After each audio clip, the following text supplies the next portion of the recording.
Sizlar bilan o'tgan darslarimiz davomida tirik organizmlarning kelib chiqish evolyutsiyasi haqida gaplashib o'tyapmiz, to'g'rimi? Tirik organizmlarning demak kelib chiqishini biz siz bilan to'la-to'kis gaplashib bo'ldik va ularning organlari kelib chiqishi haqida gaplashyapmiz. Undan oldin biz asosan nerv sistemasi filogenezi, to'g'rimi? Undan keyin teri qoplami, harakat organlari, undan tashqari nafas olish va qon aylanish sistemasi haqida gaplashib tugatdik filogenezi haqida. Endi siz bilan hozir gaplashadiganimiz bo'lsa, bu ovqat hazm qilish sistemasining filogenezi bo'ladi. Ovqat hazm qilish sistemasining filogenezi asosan demak tartibini ketma-ketlikda o'rganib chiqamiz. Va orada ovqat hazm qilish sistemasi filogenezini gapirgandan so'ng asosan o'sha DTM testlarda qanday savollar tushgan, shularni ko'rib o'tamiz. Eshitib qo'ying. Tushunarlimi? Xo'p, unda ovqat hazm qilish sistemasi filogenezi. O'zi ovqat hazm qilish sistemasi deb nimaga aytiladi? Kim javob beradi? Ovqat hazm qilish sistemasi deb nimaga aytiladi? Mahsulotlar parchalanishi. Mahsulotlarning parchalanishi, natijasida esa energiyaning hosil bo'lishi. Bu ovqat hazm qilish sistemasi hisoblanadi. Demak, qisqa qilib aytganda, organizmga organik va anorganik moddalar tushadimi? Tushgandan so'ng ular parchalanadimi? Mana shu parchalanish natijasida energiya hosil bo'ladimi? Bu energiya esa organizmni harakatlanishi uchun va biologik reaksiyalarni ketish uchun sarf bo'ladi. Tushunarlimi? Aynan shular uchun hisoblanadi. Aynan shular hisobiga kechadi. Demak, ovqat hazm qilish sistemasi filogeneziga to'xtalishdan oldin sut emizuvchilarni demak, ovqat hazm qilish sistemasi filogenezi, ovqat hazm qilish sistemasini gaplashib o'taylik.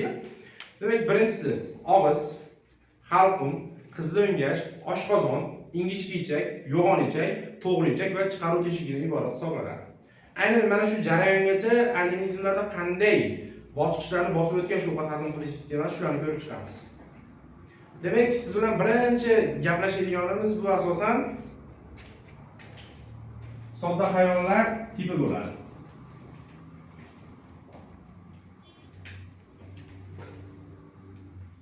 Sodda hayvonlar tipi. Aynan sodda hayvonlar tipida demak, ovqat hazm qilish sistemasi qanday paydo bo'lgan, uni misolini sizga soxta oyoqlilar sinfida berilgan. Ya'ni soxta oyoqlilar aynan kim? Amyoba misolida berilgan. Demak, amyoba bu asosan ozuqa yaqinlashganda soxta oyoqlarini chiqarib olib, qamrab oladi, to'g'rimi? Va qamrab olib, to'g'ri sitoplazmaga o'tkazadi.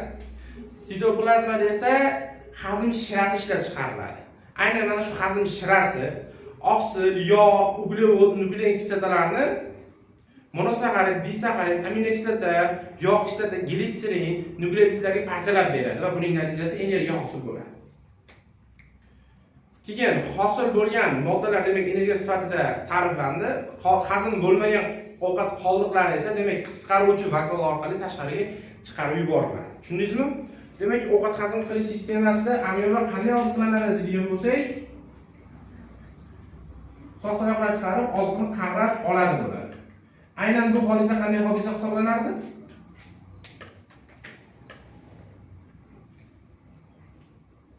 Fagositoz hodisasi. Meshnik kashf qilgan fagositar nazariya. Keyingisi misolimiz bu infuziyalilar, ya'ni aynan tufelka misoli berilgan. Tufelkada demak ovqat hazm qilish sistemasi ancha murakkablashadi. Endi buni sizga tasavvur qilishingiz uchun chizadigan bo'lsak. O'zi tufelka deb nimaga aytilardi? Tuflining tagiga o'xshaganligi uchun, to'g'ri.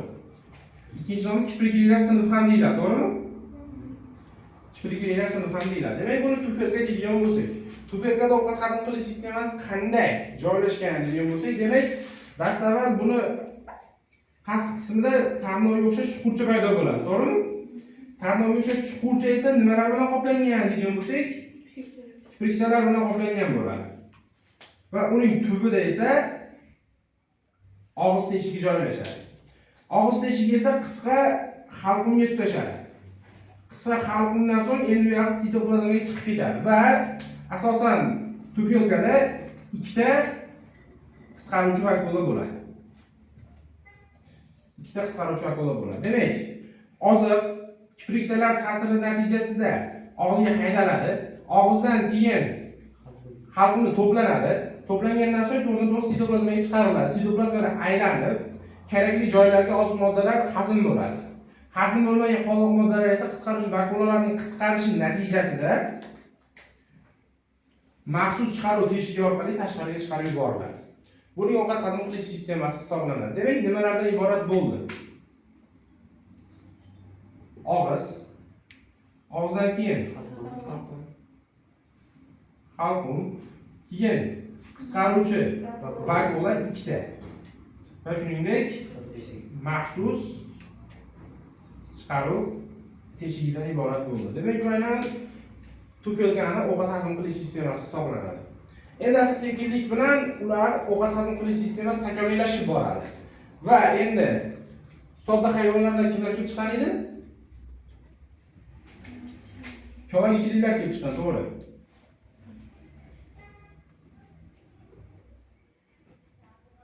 Ko'magichiliklar tipi.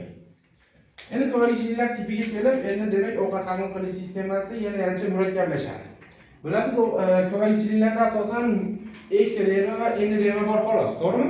Mezoderma qavati yo'q va shuningdek to'qima organlari rivojlanmagan, ya'ni ixtisoslashmagan, yo'q. Faqat hujayralarda amalga oshadi bu jarayonlarning hammasi. Endi siz bilan ko'rib chiqadigan bo'lsak, demak asosan uni endoderma qavati bor. Endoderma qavati demak ikki qavat bo'ladigan bo'lsa, ikki qavat, to'g'rimi? Aynan ana shu tana bo'shlig'i ovqat hazm qilish vazifasini bajaradi, ya'ni ichak vazifasini bajaradi. Tushundingizmi? Va endodermada ham o'z navbatida ikki xil hujayralar bo'ladi.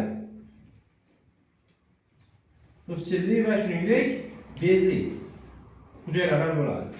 Ixchillar yordamida demak oziqni o'ziga jalb qiladi. Bezli hujayralar esa soxtayoq chiqarib olib, oziqni qamrab olib, bez yordamida uni hazm qildiradi. Hazm bo'lmagan qismi esa demak to'g'ridan-to'g'ri yana og'iz orqali chiqib ketadi. Bu ko'magichiliklarning hamma sinfiga xos, ya'ni karpoliplar sinfi, gidrosimollar va shuningdek meduzalar. Meduza, gidrosimollar va karpoliplar sinfi.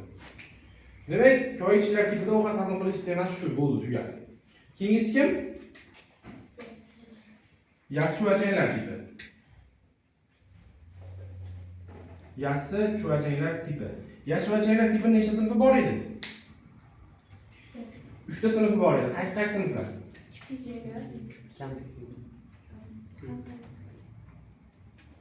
Kipriklilar sinfi.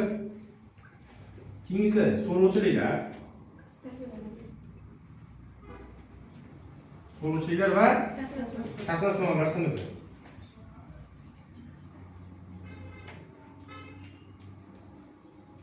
Tasmasimollar sinfi. Endi har birini o'ziga xos ovqat hazm qilish sistemasi rivojlangan hisoblanadi. Misol uchun birinchisi kipriklilar sinfi. Kipriklilar sinfiga misol nima berilgan edi? Oq qalamarga misol qilib berilgan edi. Ular yirtqich hayot kechiradi. Endi biz uni rasmini siz bilan chizadigan bo'lsak.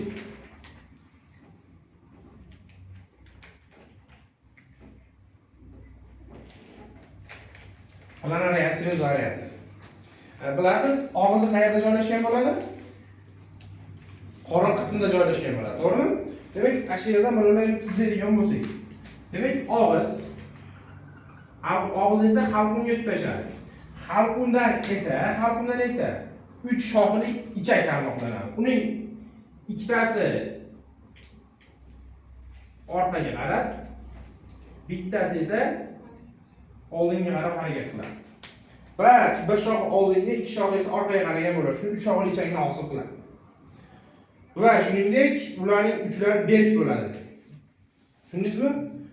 Moddalar bu yerda hazm bo'lgandan so'ng diffuziya yo'li bilan qolgan tanalarga tarqaladi. Demak, nimalardan iborat degan bo'lsa, ovqat hazm qilish sistemasini og'iz, halqum va shuningdek 3 shoxli ichakdan iborat hisoblanadi. Bo'ldi shu. 3 ta qismdan iborat.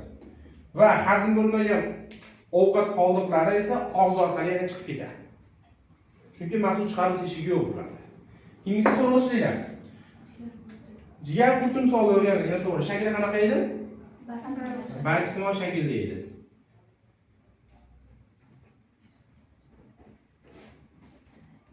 bargsimon shaklda edi. Demak, uning bosh qismida bitta so'rg'ich bor edi, to'g'rimi? Va shuningdek, qorin so'rg'ichi ham bor edi eslasangiz. Qorin so'rg'ichi yordamida o'sha kerakli joyga yopishib oladi. Boshdagi so'rg'ich orqali esa o'ziga kerakli oziq moddalarni nima qiladi? So'rib oladi. Demak, asosan nimalar bilan oziqlanadi edi? O't suyuqligi va qon bilan oziqlanadi yozib qo'ygan. To'g'ri. Aynan mana shu so'rg'ichning eng tubida og'iz joylashadi. Og'iz esa halqumga tutashadi. Halqumdan esa ikki shoxli ichak tarmoqlanadi. Ikki shoxli ichak tarmoqlanadi. Va ovqat qoldiqlari shu yerda hazm bo'lgandan so'ng, hazm bo'lmagan qismi esa yana to'g'ridan-to'g'ri og'iz orqali nima bo'ladi? Chiqarib yuboriladi. Endi demak, ovqat hazm qilish sistemasi nimalardan iborat bo'ldi? Og'iz bo'shlig'i, halqum va ikki shoxli ichakdan iborat bo'ldi. To'g'ri. Qorin so'rg'ich kelmaydimi? Qorin so'rg'ich kelmaydi. Shu og'izda hisobida keladi. Keyin esa tasmasimon chuvalchanglar. Tasmasimon chuvalchanglarni misol qilib beriladi. Qoramol tasmasimon chuvalchangning uzunligi 8-10 metr hisoblanadi. 8-10 bo'lsa, u halqali chuvalchang bo'lib qoladi. Demak, tasmasimon chuvalchanglarni endi ovqat hazm qilish sistemasi. Hazm qilish sistemasi soddalashgan, rivojlanmagan. Ular oziqni maxsus, ya'ni maxsus emas, asosan tanasi orqali so'rib oladi. Bo'ldi, shu tayyor oziq uchun. Tushundingizmi? Shu. Keyingisi qaysi?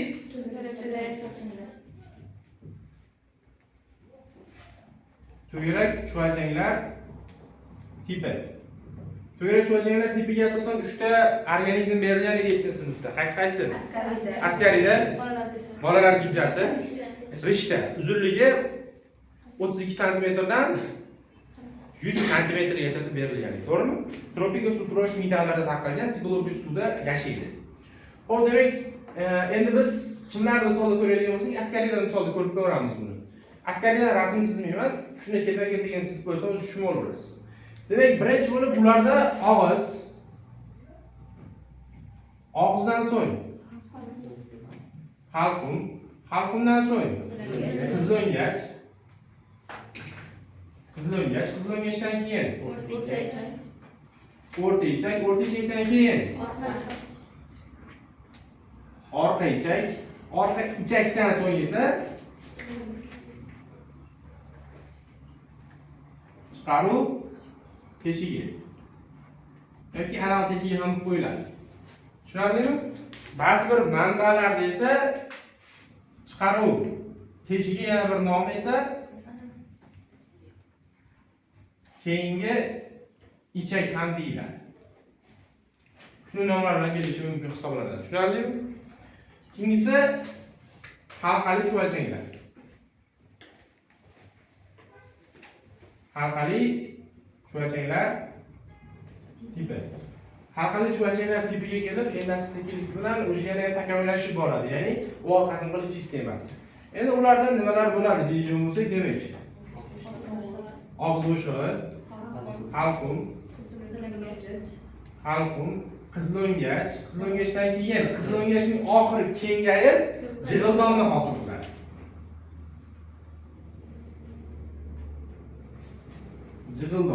Jig'ildondan keyin oshqozon,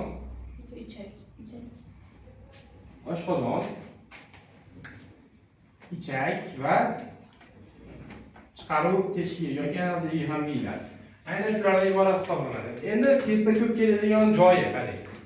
Fishka joyi mana shu. Jig'ildon deb keladi, ya'ni dastlab jig'ildon kimlarda paydo bo'lgan deydi. Yoki o'rta ichak va shuningdek keyingi ichak, ya'ni chiqaruv teshigi kimlarda paydo bo'lgan degan savolni beradi. Yoki anal teshigi deydi. Demak, siz agar o'rta ichak deydigan bo'lsa, to'garak chuvalchanglar tipini olasiz.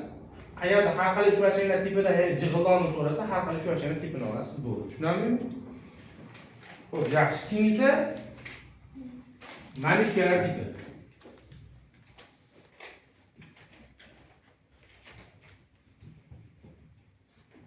Mollyuskalar tipi.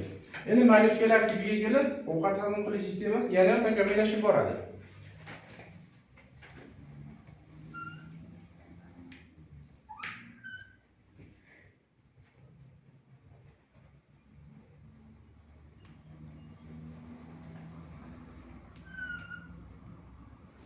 Nima bu? Shilliqurt.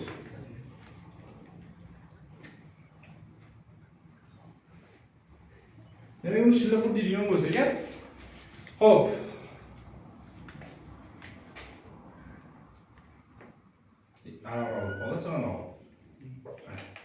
Demek shilliqurt. Endi shilliqurtning asosan boshning ostida og'zi joylashadi. Og'iz teshigi. Bu og'izdan so'ng halqumga o'tadi. Halqumdan so'ng nima o'tar ekan? Jig'ildonga. Jig'ildondan so'ng oshqozonga o'tadi. Oshqozondan so'ng esa buralgan ichakka ega bo'ladi. Va buralgan ichakdan to'g'ridan-to'g'ri endi ovqatning hazm bo'lmagan qismi mantiya chetiga ochiladigan maxsus teshik orqali chiqarib yuboriladi. Bu uni ovqat hazm qilish sistemasi. Endi o'ziga xosligi nimada? O'ziga xosligi shundaki, xalqimda muskulli tili bo'ladi. Muskulli tili bo'ladi va shuningdek tilining ustida tishchalari bo'ladi. Va og'iz bo'shlig'idagi so'lak bezini yo'li aynan xalqimga ochiladi. Tushundingizmi? Demak, nimalardan iborat bo'ldi? Og'iz, halqumning ichida demak tushundingiz, so'lak bezini yo'li ochiladi, undan tashqari tilchasi shu yerda, undan tashqari tishchalari ham shu yerda. Tushundingizmi? Mana shunday savol tushgan. Bir juft so'lak beziga ega bo'lgan organizmlar belgilaydi. Yana bular ham kirib ketadi. Chunki kitobda konkret yozilgan buni. Keyingisi nima bo'ldi? Qizil o'ngach bo'ldi. Jig'ildon bularda va qushlarda bo'ladi, xolos. Keyingisi oshqozon. Oshqozondan keyin buralgan ichak. Ichakdan so'ng esa chiqaruv teshigi. Qayerda joylashgan chiqaruv teshigi? Mantiya chetida hisoblanadi. Demak, bu mollyuskalar tipiniki. Keyingisiga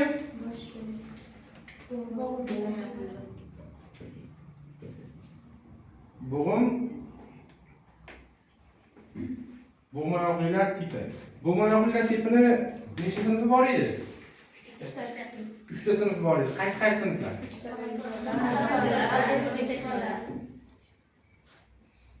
Sixbaqa simonlar sinfi. Keyingisi o'rgimchaklar. O'rgimchak simonlar sinfi. Va shuningdek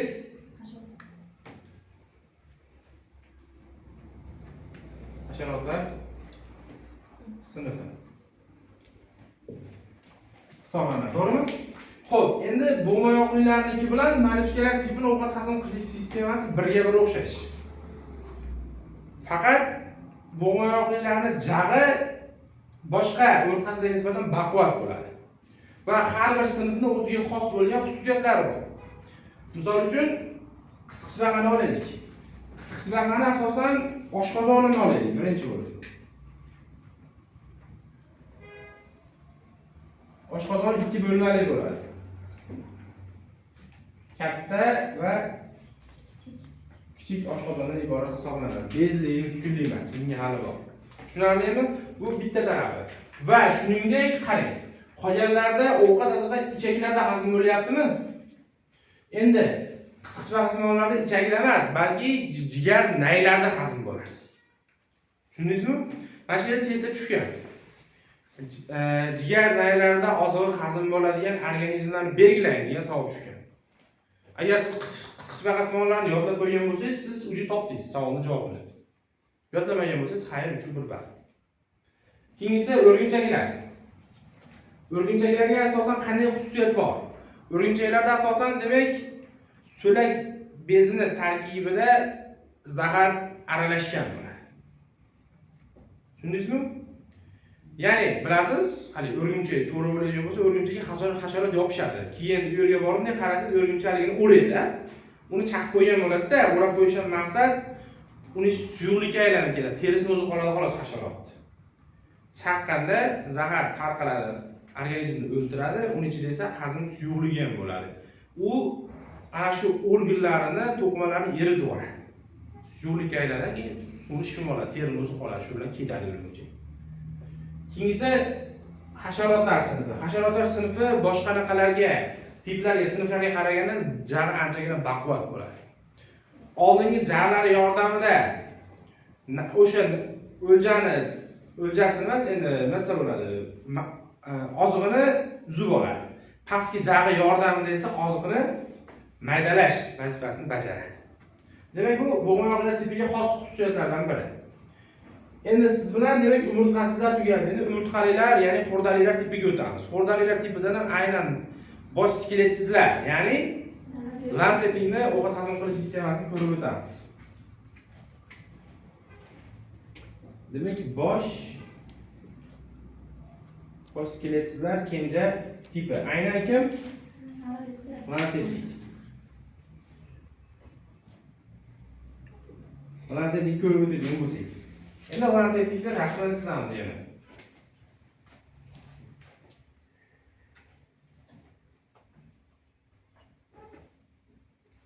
Nima uchun lanset nom berildi bunga?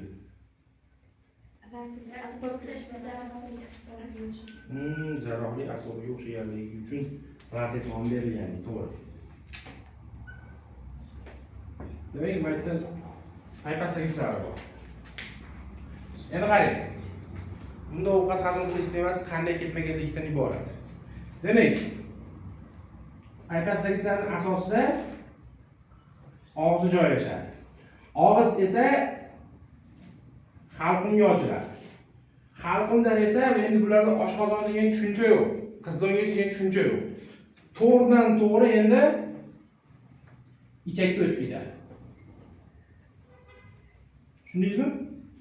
Ichakka o'tib ketadi va ichakdan so'ng esa demak oxirida chiqaruv teshigi bo'ladi. Aynan mana shu qism orqali demak uning keraksiz mahsulotlari chiqarib yuboriladi.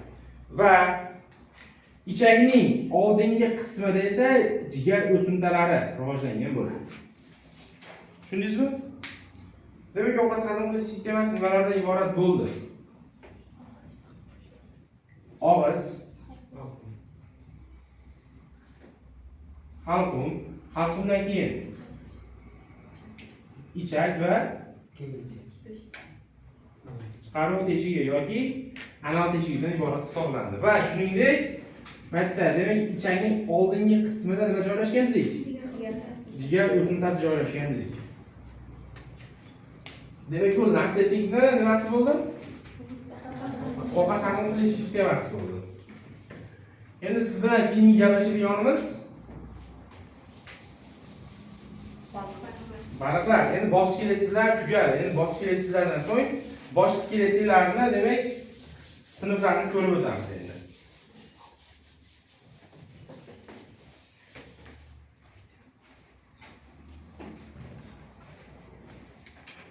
Demak, endi bosh skeletlar kenja tipi. Birinchi sinf vakili kim bo'ldi? Baliqlar sinfi. Baliqlar sinfi. Demak, baliqlar sinfiga kelganda endi ovqat hazm qilish sistemasi anchaga takomillashgan bo'ladi. Ya'ni ularda og'iz bo'ladi. Og'izdan esa halqumdan qizil'o'ngach, qizil'o'ngachdan oshqozon. Oshqozondan keyin ingichka ichak,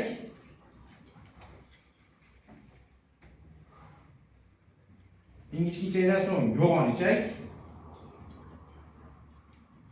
va shuningdek chiqaruv teshigidan iborat hisoblanadi.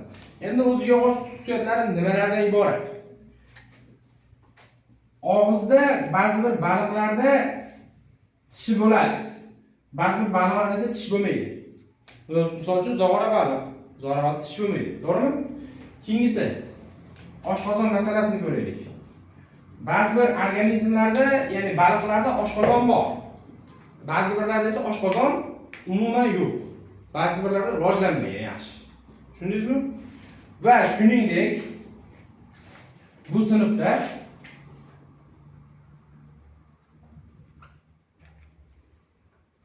o't qopi paydo bo'lgan. Dastlabki o't qopi yoki o't pufagi kimda paydo bo'lgan deydigan bo'lsa, siz baliqlar sinfini olasiz. Tushundingizmi? Keyingisi kim? Suvda ham to'g'ri yashovchilar. Yana bir nomi esa amfibiyalar sinfi hisoblanadi. Endi ularning ovqat hazm qilish sistemasi ham yana murakkablashadi.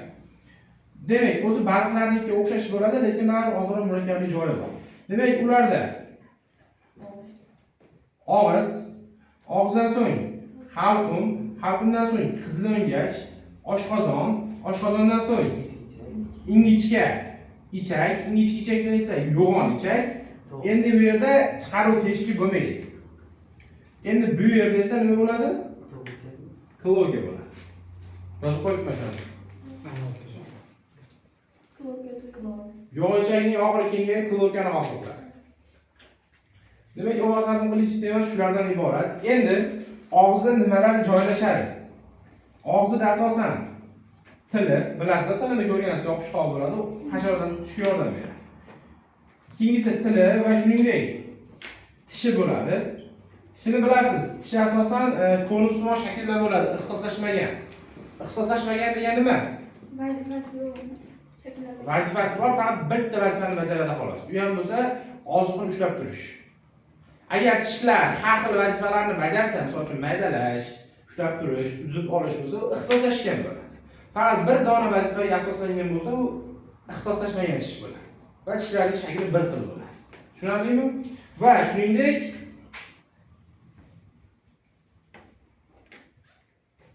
so'lak bezi bo'ladi. Tushunarlimi? Keyingisi kim?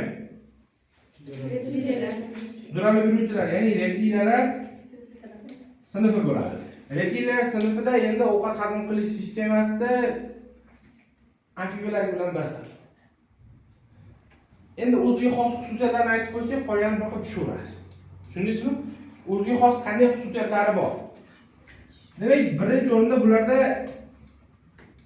ko'pchiligida zahar bezi bo'ladi, aynan og'izda. Tushundingizmi?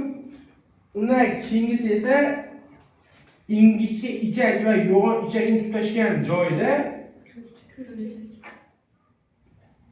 ko'r ichak o'simtasi bo'ladi. Va shuningdek ularda ham kloaka bo'ladi. Kloaka nima endi? Ha? Kloaka. Kloaka nima? Kloaka yo'g'on ichakning kengaygan qismi kloaka, oxiri. Chiqaruv teshigining o'rnida yo'qshigan narsa. Kloaka chiqaruv teshigida faqat keraksiz mahsulotlar chiqarib yuborilsa, kloakaga jinsiy bezlar yo'li ham. Tushunyapsizmi? Keraksiz mahsulotlar ham, siydik yo'lni ham ochilib birgalikda chiqib ketadi. Shu kloaka bo'ladi. Kloaka shunday xususiyat. Tushundingizmi? Keyingisi reptiliyalar sinfi. Reptiliyalar sinfi demak, aytdik, zahar bezi bo'ladi, ko'richak o'simtasi bo'ladi, kloaka bo'ladi. Nima kloaka bunga ham qiyin qilib yozdingiz. Ikkalasining bir xil xususiyati u. Deyishingiz mumkin, oxirida aytaman. Keyingisi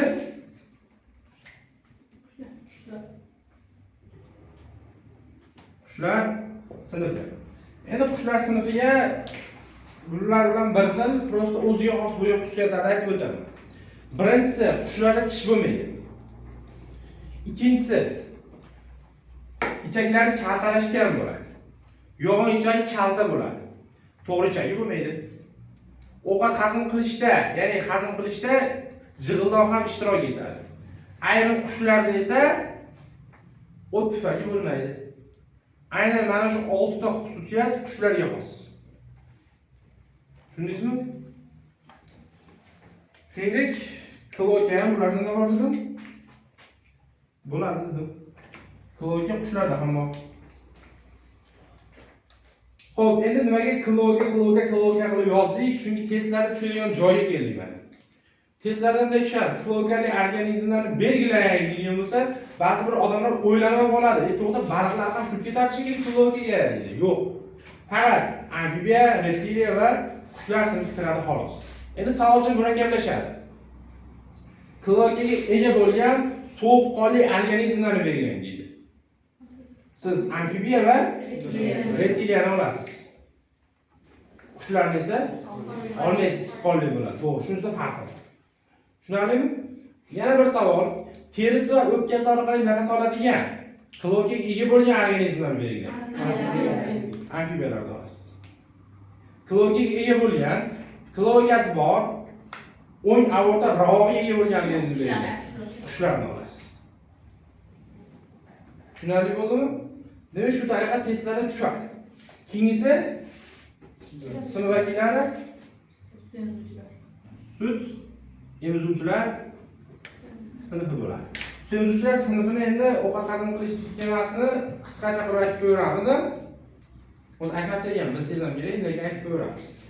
Endi ularda og'iz, halqum, qizil'o'ngach, oshqozon, ingichka ichak, yo'g'on ichak, to'g'ri ichak va chiqaruv teshigidan iborat hisoblanadi. Demak, bu o'sha so'zuvchilarning ovqat hazm qilish sistemasi. Demak, evolyutsiya natijasida ovqat hazm qilish sistemasi qanday takomillashib borgan, aynan shu tariqa takomillashib borgan hisoblanadi.